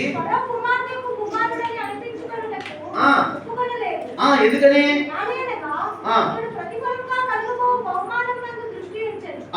దేవునికి స్తోత్రం. మోషే గారు చిన్నవాడు అని చెప్పి ఐగుప్తులో ఉండేవాడండి. అక్కడ ఆయన ఎవరు పెంచి పెద్ద చేశారండి ఐగుప్తులో? అమ్మగారే. ఏంటి చేతికి రింగులు, తలకి తలపాగా పెట్టేసేదో నువ్వు ఫరో కుమారుడు అనుకున్నావా? ఇది ఎవరో తెలుసా? అచ్చమైన స్వచ్ఛమైన యూదులు, ఇజ్రాయేలీలు. వీళ్ళందరూ మన శత్రువులు. వీళ్ళని ఎప్పుడైతే దెబ్బతీయాలి. మీ ప్రజలు ఇబ్బంది పెట్టుకొని వెళ్ళే అమ్మా ఏంటి ఆకలి ఏంటి అలా ఏంటన్నా అది లేదండి గారు, రాణిగారు ఎంత మంచివాడో, రాణిగారు అంటే ఆయన స్నానం వచ్చి మా ఊరిని చూడకపోతే మా వాడు అనుకున్నది తెలుసుకోలేదు. నిన్ను ఆ రాణిగారే కాపాడారు బాబు, జీవితాంతం రాణిగారు పాదాన్ని ఉండమని చెబుతున్నాడు. దేవుని స్తోత్రం. మళ్ళీ రాణిగారు ఏంటమ్మా మసలా నేను కొనుక్కున్నాను పిల్లడు ఏం నేర్పుతున్నావు? మన రాజ్యం యొక్క శిష్యులు చెబుతాను గారు పరోగానే గొప్పతనం చెబుతానండి. మీ మీ ప్రేమ ఏంటో చెబుతానండి. ఒకలాగా ఇప్పుడు ఒకరు ఎక్కడైనా పడితే నువ్వు రాణిగారికి స్నానం దొరికావు కాబట్టి ఇలాగా రాజుగా తయారవుతున్నారు. నువ్వు నీ క్లియర్ గా అట్లా నీకున్నదని ఎవరికి లేదని రోజు నువ్వు వస్తున్నాను చెప్పు బలా బలా అని దేవస్తారు. మళ్ళీ రాణిగారు అలా బయటికి వెళ్ళగానే ఈ రాజ్యం ఉన్న కాదు, ఇది కొంతకాలం ఉంటాం, ఇది అల్పకాలం, పాపకోలం, ఇది ఏదో గొడవ ఎక్కుతున్నామని ఏదో ఖర్చు వీధులు వచ్చి మళ్ళీ మనుషులు ముష్టి ఏదో మళ్ళీ ఏదో చేస్తున్నామని వెంకటేశ్వర ఎక్కువ వీళ్ళందరినీ శత్రువులు, వీళ్ళందరి నుంచి మన ప్రజల్ని బా ఏమో ఎంత ధైర్యం ఉండాలి. అమరాము యాకేబే చూడండి, తల్లి ఏమండి అలా పిల్లవాడికి జ్ఞానయుక్తంగా తల్లి అలా ఉన్నప్పుడేమో చెప్పి లేనప్పుడేమో కాబట్టి అలా చెప్పి ఉన్నారు అని చెప్తారు. నాకు ఏదైనా నాకు అర్థం అవ్వట్లేదు. చాలా మంది కుటుంబాలు ఇదేవా ఏంటో భాష గారు మా నాన్నగారు చర్చకెళ్తారు, మా అమ్మగారు మాట్లాడుకోవాలి. దేవుడి స్తోత్రం. ఇవిడేమో నేను మోకాలు వేస్తాడు నాన్నగారు, మా అమ్మేమో అదొకలు తెచ్చుకుంటాం. ఆవిడ ఎప్పుడు చూసినా హృదయం చెప్పుకోమంటది. మా అమ్మగారు ఇప్పుడు గవర్నమెంట్ ఏం చేయమంటారు సాక్షి. చాలా మంది పిల్లలు నలిగిపోలేదండి. చాలా కుటుంబాలు ఇదే, మా పిల్లలు ఏం చేయాలో తెలియక తల్లి చేస్తే ఇలాగ అంటే 2 డినామినేషన్ ఉండడం ద్వారా చాలా పెరుగుతుంది. ఇబ్బంది పడతారు పట్టలేదు. కానీ వివేకం కలిగి మోషే తల్లి వెళ్ళి మనం ప్రవర్తిస్తే ఎంతో సమయం ఉండదండి. వారిని దేవుడు ఏదో ధరించి చేస్తాడు, ప్రభుత్వం తీసుకురాడు అక్కడ. ఆ భార్య ఎవరి మీద ఉందండి అక్కడ? ఆ కుటుంబం మీదే ఉంది, యజమానుల మీదే ఉంది, తల్లిదండ్రుల మీదే ఉంది. దేవుడి స్తోత్రం. మన పిల్లలు త్రావబడుతున్నారంటే ముందు భారం వహించిన వస్తే ఎవరంటండి? ఉపాధ్యాయులు, మాస్టర్లు కాదు. ఎవరంటే ముందు? డాక్టర్లు కూడా కాదు. మనమే అన్ని పోస్టుల కన్నా ముందు ప్రథమమైన పోస్ట్ ఎవరికి ఇచ్చాడు? దేవుడు తల్లిదండ్రులకి ఇచ్చాడు. తల్లిదండ్రులుగా ఏమండి మనలోంచే వారు వచ్చారు కాబట్టి మనలోంచి వారిని ప్రభు దగ్గర నడిపించడం దాకా దేవుడికి స్తోత్రం. కాబట్టి మోషే పెద్దవాడయ్యాక ఏమైనా తల్లి చెప్పినవన్నీ కూడా వినన్నాడు. ఇక్కడ ఐగుప్తు ధనం కంటే ఏమండి ఆ అల్పకాల పాపభోగమంటే ఏమండి అన్నిటికంటే అలా దేవుడి ప్రజలతో శ్రమ మేలు పరో కుమారుడు అనిపించుకోవడానికి ఇప్పుడు ఈయన ఒకప్పుడు అన్ని యుద్ధాలు చేసి అన్ని చేసి మొత్తం అన్ని రకాల ఏమైనా టాలెంట్స్ వచ్చేస్తే కింగ్ ఆఫ్ ది కింగ్ ఇక్కడ. కానీ ఇది నా బొద్దు వేలైనగా ప్రతిఫలంగా కలగబోయి ఉందని ఇక్కడ చెప్పాలి. బహుమానం. దేవుడికి స్తోత్రం. ఎవరిస్తారు ప్రతిఫలం? దేవుడే. చూడండి, ఆ బహుమానం కోసం యోగు మోషే ఎంత కష్టపడి 40 సంవత్సరాలు ఎంత గౌరవంగా ఎంత సుకుమారంగా పెరిగాడు. కానీ సడన్గా ఒకేసారి జాబ్ ఏమైపోయిందంటే మిథ్యానాలకు వచ్చేసి అవునా కాదండి? ఎంత బాధ. అయినా సరే దేవుని దృష్టిలో ఐగుప్తులో ఉన్నప్పుడు కొంతకాలం లాస్ట్లో తెలుసుకున్నాడు. తర్వాత ఒకేసారిగా గొర్రెలు కాపరిగా మారిపోయిన బాధపడే ఎందుకంటే ప్రతిఫలంగా కలగబోయే బహుమానం దృష్టి ఇచ్చాడు. దేవుని స్తోత్రం. ఈ రోజున ఏమంటే కొన్నిసార్లు మన సిచ్యువేషన్స్ ఒకప్పుడు ఎంతో బాగుంటాం, సడన్ గా మన స్థాయి సడన్ గా జీరో పడిపోతాం. ఒకప్పుడు ఎంతో గొప్పగా ఉంటాం, ఒక్కోసారి ఏమంటే ఆత్మీయంగా కానీ శారీరకంగా కాదు. కాబట్టి ఈ సంవత్సరంలో ఒకసారి కూడా సరైన పోనే అనుకోలేదు. ప్రభు బిడ్డలు బతుకుతాం అని ఇంట్లో ఎవరో పుడతారు దోమ, దానికి ఆల్గేంటి ఆల్బెట్ అందరికీ అంటే మళ్ళీ డెంగ్యూ వచ్చేస్తాం. నిజమే కదా? ఈ సంవత్సరం ఒకసారైనా బస్సు బిజినెస్ చేసుకున్నావా? ఈసారి ఒకసారైనా 5 గంటలు ఉండకపోతే తెచ్చుకున్నావా? బ్యాగ్ బతికేంటో కొట్టుకడికి వెళ్ళి మమ్మీ 50 గ్రామ్స్ సోపుతే వాడు నాకు ఇష్టం ఉంటుంది. అక్కడ కుర్రోడు తిరిగి ఇప్పుడు 50 రూపాయలు లేచి పెట్టుకోకుంటాడు, కానీ 30 రూపాయలు అంటే సోపే పడిపోతాడు. ఇదో మా సీక్రెట్ అమౌంట్ బ్యాంకింగ్ ఏజెంట్ అనుకున్నాడు. మన పిల్లల్ని జాగ్రత్తగా కనిపెట్టాలి. దేవుని స్తోత్రం. ఏమంటే ఈ రోజున అంటే కొన్నిసార్లు ఏమంటే సడన్ గా మన స్థాయి ఏమవుతుందంటే ఐగుప్తు ఆ రాజరికం నుంచి ఒకేసారి విజ్ఞానాలలోకి. అయినా సరే ప్రతిఫలంగా కలగబోయే బహుమానం మీద దృష్టి కలుగుగాక. భౌతికంగా మారినా, శారీరకంగా మారినా, ఏ రకంగా మారినా, ఏ రంగాల్లో మన స్థాయి దేవుడే కొనుక్కొస్తారు, కింద పడేస్తారు. దేవుని స్తోత్రం. బండి నడుస్తుంది నడమని చెప్పేసి అంతవరకు పట్టుబొరుల మీద నడిచి అయ్యగారు గుర్రం మీద సవారీ చేసుకుంటూ ముందుకెళ్ళి అయ్యగారు ఇప్పుడు గొర్రెలు ఏమంటారు గొర్రెలండి? చదువు ఇచ్చిన మాట మాట్లాడి దేవుని స్తోత్రం. రెక్కలు వేసుకోవడానికి నడిపిస్తుంది. ఎంత కష్టమండి. కష్టమా కాదా? ఒక ఆయన దగ్గర ఉన్నాడు, 80 సంవత్సరాలు ప్రయాసపడ్డాడు, కాలినడక మీదే ఉన్నాడు. అయ్యగారు ఐగుప్తు గుర్రాల మీద ట్రావెల్ చేసిన అయ్యగారు ఇప్పుడు 80 సంవత్సరాలు కాలినట్టు నడిచాడు. ఎప్పుడైనా తను హజ్ చేసుకున్నాడు, ఇప్పుడు వేసుకున్నాడు. ఏ చెట్టుకైనా ఓడి చెట్లు ఇప్పుడు వేసుకోవాలి అని అరణ్యమే కదా, ఇంటి పైకి ఎక్కడ పోతాడు అని ఎక్కడ ఆలోచన ఆయనకి ఎక్కడ కూడా. దేవునికి స్తోత్రం చెబుదా. అల్పకాల పాపభోగాలన్నీ కూడా వ్యర్థమని యోచించి తన స్థాయి సడన్ గా మారిపోయిన రాజరికం నుంచి ఏమండి నేల మట్టుకు నరికేసినా సరే మోషే ఎక్కడ కూడా ఇంత కూడా ఫీల్ అవ్వలేదు, గిల్టీగా ఫీల్ అవ్వలేదు. ఏమండి నా బతికేంటి ఏంటి, ఒకప్పుడు ఎంతో వైభవంగా పెరిగాడు నేను, ఇప్పుడు నా కాళ్ళ నడుస్తున్నాను, ఏంటి నేను ఇది అంత అవసరమా, ఏంటి వీళ్ళందరికీ గోలా కోరుతున్నా, ఏంటి అసలు అవసరమా, వీళ్ళ కోసం నేనే నా చుట్టాలా పట్టాలా అని ఏ రోజు మీరు సావాలని కానీ మీరు నాశనం వాళ్ళు ఎప్పుడు కూడా కోరుకోనే చెప్పాలి. దేవునికి స్తోత్రం. నిజంగా భుజముల మీద భరిస్తూ ఒక భారదత్తమైన యోధుడిగా నిలబడ్డాడు కాబట్టి ప్రతిఫలంగా దేవుడు ఏమి ఇచ్చాడని మోషే నా ఇలాంటిలో నమ్మకస్తుడు. ఆ మోషే మిక్కిలి సాత్వికుడు. పరలోకంలో ఏ కీర్తన పాడుతున్నారంటే అక్కడ మోషే కీర్తన కూడా పరలోకం. దేవునికి స్తోత్రం. మోషే స్థాయి ఎక్కడ ఉందంటున్నప్పుడు భౌతికంగా వాగ్దాన దేశం అడుగు పెట్టలేకపోయాడు, కానీ మోషే గురించి కీర్తన పరలోకంలో ఉందని కదా. దేవునికి స్తోత్రం. భౌతికంగా నీ స్థానం మారిపోయి ఈ పరిస్థితి అనుకున్నావేమో, లేదంటే నీ స్థానాన్ని పైకి పెంచడానికి, నీ క్రియలను పరలోకం తీసుకెళ్ళడానికి, నీ సాక్ష్యాన్ని పరలోకం దూతలు ఆచరణలు చేయడానికి ప్రతిఫలంగా భూమి మీద దృష్టి ఉంచును గాక. దేవుడి మాటలు దీవించును గాక. ఆంధ్రదేశం నుంచి ప్రార్థన చేసుకున్నాం. ప్రభు మీ వాక్యం ఉచితంగా కానీ ఇది చాలా జరిగిన మాటలు మనతో మాట్లాడారు. నిజమే, అందరిలో జీవితం కోసం బ్రతకడం కోసం ప్రభు ఏదో పోషిస్తాడు నెల నెల అనుకోవడం కాదు. దేవుడి బిడ్డ నీకు బహుమానం కావాలి. బహుమానం కోసం నేను రక్షించుకున్నాడు ఆయన.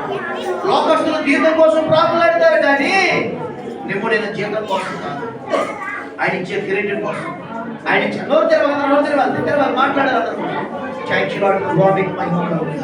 బహుమానం కోసం ప్రాకులాడటం నేర్పించండి.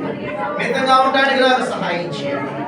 అబ్రహాము లేని మనుషుల దగ్గర వచ్చి వాటిని మేము విడుదల పొందిన ఆయన, వాటి నుంచి మేము సున్నితంగా తిరస్కరించుకుని మా బహుమానాన్ని అత్యధికం చేసుకోవడానికి సహాయం చేయండి. రూతు వలె ఆత్మీయ తల్లితో అనుసంధానము కలిగిన ఆయన ఎన్నో భౌతిక సంబంధాలు కలిగి ఉంటేనే కాదు, ఒక తీర్మానం చేసే స్థాయికి, ఒక నాయన నిబంధన చేసే స్థాయికి మేము ఎదగాలి. మాకు అప్పుడే మా బహుమానం సంపూర్ణమవుతున్నాం. అంత మాత్రమే కాదు, ఒక మా బహుమానానికి ప్రతిఫలం రావాలంటే నాయన ఎంతవరకు లోక సంబంధంగా ఎంత గొప్పగా మేము బ్రతికినా కానీ మీకోసం మా ప్రయాస అధికమైపోయినా, మేము పెద్దవారమయ్యే కొద్ది దైవిక ఎదిగే కొద్ది మా ప్రయాస అధికమైపోతున్నాం. అయ్యో ప్రభువులో మేము ఎదుగుతున్నాం, భక్తులు ఎదుగుతున్నాం, ప్రార్థన ఎక్కువగా ఉన్నా కానీ ఏంటి మా పరిస్థితులు మారట్లేదు. రోజు రోజుకి ఎదిగి ఇంకా భౌతికంగా ప్రభువులో మేము ప్రార్థన ఎక్కువ చేసే కొద్ది మోషే పెద్దవాడు అయ్యే కొద్ది అతనికి శ్రమలు ఎక్కువైపోయి అతను మన సౌఖ్యాలన్నీ పోయినాయండి. మోషే గుర్తించి దేవుడి కొరకు పోరాటం మొదలుపెట్టే కొద్ది కూడా, దేవుడి ప్రజలతో శ్రమపడడానికి ఇష్టపడే కొద్ది కూడా మోషే జీవితం చాలా చిన్నపుచ్చిపోయింది. ఆయన ఎక్కడ తను చిన్నపుచ్చుకోలేదండి. దేవుడు తన స్థాయిని భౌతికంగా తగ్గిస్తా వచ్చాడు, కానీ ఆత్మీయంగా పెంచుతా వచ్చాడు. వాక్యం దేవుడు సహోదరుడు బిడ్డ, ఒకవేళ నువ్వు ప్రభు కొరకు ప్రతికి కొద్ది స్థాయి తగ్గిపోతుందేమో, నేను ప్రేమించేవారు దూరం అయిపోతే కాదు, శరీర సంబంధం దూరం అయినా పర్లేదు, మన ఆత్మ సంబంధంగా దేవుడు తయారు చేయడానికి దూరం చేస్తున్నాడేమో, నీ దగ్గరుండే వారిని ఎదగనివ్వట్లేదేమో, అందుకే వారిని దూరం చేసి వారిని మార్చి తీసుకొస్తాడేమో ప్రభు. వారి పక్షంగా నీ శత్రువుల గురించి మాట్లాడట్లేదని ప్రభు అనుకున్నావేమో. లేదు, ఆయన మౌనంగా ఉన్నాడంటే నీ శత్రువులతోనే మాట్లాడుతున్నాడు, నీ సమస్యలతోనే మాట్లాడుతున్నాడు ఆయన. మోషే అనుకోలేదండి, నోరు తెరిచి అడుగుదాం ప్రభు నిజమే కదా. అందరూ స్పందించాలి, నోరు తెరవాలి. ఎంతవరకు ప్రభుత్వంతో మాట్లాడారు. బహుమానం పొందిగా పరిగెట్టాలి. బహుమానం మాకు కావాలి, జీతం మాకు వద్దయ్యా, ఎలాగైనా మాకు జీతం వస్తుందయ్యా. ఎలా బ్రతికిన జీతం అందరూ ఇవ్వగలుగుతారు, కానీ బహుమానం దేవుడే ఇవ్వాలి. మా బహుమానం అత్యధికం కావాలంటే మేము ఆశ్రయించుకోవడం మానాలి. మాకు శత్రువుల మీద పగ పెరగడం తగ్గాలి నాయన. మమ్మల్ని దగ చేసిన వారి మీద ఇంకా మేము కక్ష పెంచుకోవడం కాదు, కానీ క్రీస్తు యేసు మనసు కలిగిన లోతులు రక్షించినట్టుగా యోబు లాంటి చక్కటి సాక్షి మేము కలిగి ఉండాలయ్యా. ఆయన పంపిణీపండి అయ్యా. మనుషులు బహుమానాలు సున్నితంగా తిరస్కరించి మాకు నేర్పించండి అయ్యా. రూతు వలె ఆత్మీయ తల్లులతో నాయన అనుసంధానం మేము కలిగి ఉండడమే కాదు, అనుబంధం మా పాస్టర్ గారు నేను చాలా ఇష్టం, ఎంతో ఇవి కాదు ప్రభు కోరుకునేది. నిబంధన చేసే స్థాయికి రావాలి, తీర్మానం చేసే స్థాయికి రావాలి, దైవికమైన స్నేహం అలవాటు చేసుకోవాలి. రూతు అలా చేసుకున్నది. చివరికి మోషే గారు అంతటి వారు తన స్థాయి సడన్ గా పడిపోయినారు. ఎందుకు ఇలా మౌనంగా ఉన్నారు? మాకు మీకు అర్థం అవ్వలేదా? ప్రభు మీతో మాట్లాడలేదా? ఇంతసేపు ప్రభు మీతో మాట్లాడాడు కదా, మరి ఏం మాట చెప్పరా ప్రభుకి? ప్రభు మీ ముందు నిలబడ్డాడు. ఆయన అడుగుతున్నాడు, బిడ్డ దేవుడు బిడ్డ వాక్యం దగ్గరికి వచ్చాడు కదా, తీర్మానం చేసి అడుగు పెట్టి బయటికి. ఈ తీర్మానం ఏంటి? నిబంధన ఏంటి? ఈ సమాధానం ఏంటి అడుగుతున్నాడు. ఆయన ఒక నిబంధన చేద్దాం. యేసయ్యా బహుమానం కోసం పడతానయ్యా, మనుషులిచ్చే వాటిని సున్నితంగా తిరస్కరిస్తానయ్యా. ఇవి కూడా నువ్వు ఇచ్చినవే అనుకున్నాను నాయన, కానీ ఎన్నోసార్లు తృణీకరించబడ్డానయ్యా. వా మంచితనంగా ఉంటున్నాం, వాడి దృష్టిలో ఉంటే చాలు అనుకున్నావు నాయన. సేవకుడు దృష్టిలో ఉండటమే కాదు నాయన, ఒక తీర్మానం చేసే స్థాయికి, ఒక నిబంధన చేసే స్థాయికి రావాలని మాతో మాట్లాడావు. ఎస్ ఎస్ ప్రభావం నీకు వందనాలు. మేము పెద్దవారమయ్యే అన్ని విషయాల్లో భక్తిలో పెద్దవారమయ్యే కొద్ది ఏంటి మాకు ఈ స్థానం తగ్గిపోతుంది. సౌఖ్యం ఉండట్లేదు, సుఖం ఉండట్లేదు, నెమ్మది నిద్ర ఉండట్లేదు, ఆరోగ్యం ఉండట్లేదు, అన్ని ఎక్కువైపోతున్నాయంటే ఒక విచారపడద్దు. ప్రభుని ఒక ఉన్నత స్థితికి తీసుకెళ్ళబోతున్నాడు, శిఖర స్థానాన్ని తీసుకెళ్ళబోతున్నాడు, నీకు ఒక సైన్యాన్ని ఇవ్వబోతున్నాడు, నేను ఒక నాయకుడిగా నాయకురాలిగా చేయబోతున్నాడు, ఆత్మీయ పిల్లలు ఇవ్వబోతున్నాడు. ఆయన ఒక సైన్యానికి ఒక వ్యక్తిగా నిలబెట్టబోతున్నాడు. ఎంతో మంది భరించే బాధ్యత ఇవ్వబోతున్నాడు, గుర్తింపు ఇవ్వబోతున్నాడు. నీకంటూ ఒక స్థానం ఎవరు వెళ్ళని మార్గం నడిపించడానికి ఇష్టపడుతున్నాడు. నీ ముందు మేఘాన్ని పెట్టబోతున్నాడు. ఆయన మేఘం కింద నిన్ను నడవగలగడానికి సిద్ధపరుస్తున్నాడు. నీకంటూ ఒక ప్రత్యక్ష కూడా ఇవ్వబోతున్నాడు. ఆయన ఎస్ ప్రభు, ఈ విధంగా జీవించడానికి సహాయం వాక్యమాలో ఫలింప చేయమని, ఈ అనుభవ ప్రకారం జీవించి ఇంటి బహుమానాలు మేము పొందగలగాలి. బహుమానం పొందాలి, మా బహుమానం అధికం అవ్వాలి, మా బహుమానం మేము సంపూర్ణతకు రావాలి, మా బహుమతి మేము ప్రతిఫలం అందించాలంటే ఎలా ఉండాలో తేటగా మాతో మాట్లాడి ఆ ప్రకారం వాక్యం ఫలింపచేయండి. యేసు నామములో పొంది ఉన్నాము తండ్రి. ప్రేమగా మా ప్రభువుగా తండ్రి వాక్యం ద్వారా మాతో మాట్లాడండి. వాక్య ప్రకారం జీవించే అందరికీ దయచేయండి. ఎందుకో ఎంతో మంది రాలేదు నాయన, ఎంతో వారికి బాధ్యతలను విడిపించండి. సాయంకాలం పాలు పొందే కృపనివ్వండి. ఈరోజు సాయంకాలం 7 గంటలకు జరిగే బ్రదర్స్ మీటింగ్ అందరూ పాల్గొన్నారు. ప్రతి ఒక్కరితో మీరు మాట్లాడండి. ఆ సమయాన్ని మీకు ఇచ్చి మీ సందులో ఎంతో మేము పాల్గొంటున్నాం. బ్రదర్స్ మీటింగ్ ఘనంగా జరగనివ్వండి. వచ్చి వీళ్ళందరిని బట్టి మీకు వందనాలు. మంగళవారం జరిగే ప్రార్థన గోపురం అందరూ పేరించి బలపడినాయన, నీవు మా వంతుగా మేము దోప వేయటుకున్నాయి సహాయం అనిపించి వాక్యం వచ్చి వీళ్ళందరూ మీరు దీవించి నెమ్మదితో కృపాక్షమ కలిగి చేయమని, ప్రతి వారితో మీరు మాట్లాడమని నెమ్మదితో నింపి మా బహుమానం ఏ స్థాయిలో ఒకసారి పరీక్షించుకోమన్నాము. దాన్ని చెక్ చేసుకుని సంతోషంగా తిరిగి కృపణించి ప్రతి వారి బట్టి కృపను విడుదల చేస్తూ ఈ రోజు జరిగే పరిచయం మీకు అప్పగిస్తూ ప్రతి వారిని బలహీనతలు విడిపించి ఆత్మీయంగా శారీరకంగా ఆరోగ్యపరిచి అభివృద్ధి పరిచి ఆస్వాదించమని యేసు నామములో పొందుచున్నాము తండ్రి.